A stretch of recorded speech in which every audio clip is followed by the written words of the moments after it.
Yeah, I think, especially with Tom, I mean, we were friends, but we didn't really hang out because we worked all the time. And the last thing you want to do is hang out with people you work with when you're working with them all the time. And it wasn't until after the show ended and I got Tom to start doing autograph signings. And we have a rewatch podcast called Talkville.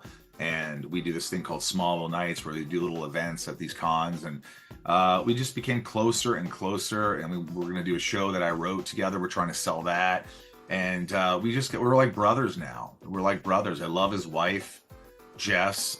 She's beautiful and sweet and smart and like, so yeah. And like the rest of the cast, for the most part, we keep in touch, we text, we support each other, and it's a beautiful thing for sure. I'm honored, and it's like it's been a lot of years, and I think when you're doing it, you're hoping for some sort of like you want people to appreciate what you did. You want people to, you know, I because there's so many Lex Luthors in the past, and I just I wanted people to be happy with what I did, and I was happy, and you just don't know. And when Smallville came out, there wasn't social media, so you didn't get that instant gratification or that instant response, and so it was kind of a crapshoot. And it feels like I wasn't aware of it for a long time that people thought this way or felt this way.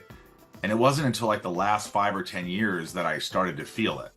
That Yeah. people would, they'd have, top 10 lists and fans. And I didn't believe it for so long.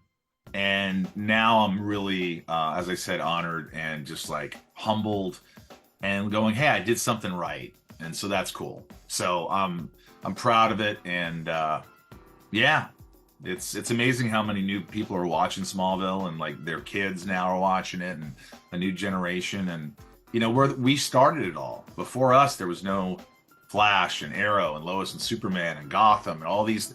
So they made a little movie every week, and it was so well crafted, from the cinematography to the writing to the acting to everything. It was just really a great show. And I think that's why there's so many of those shows now, and even more movies. And I think Smallville was a big reason for that.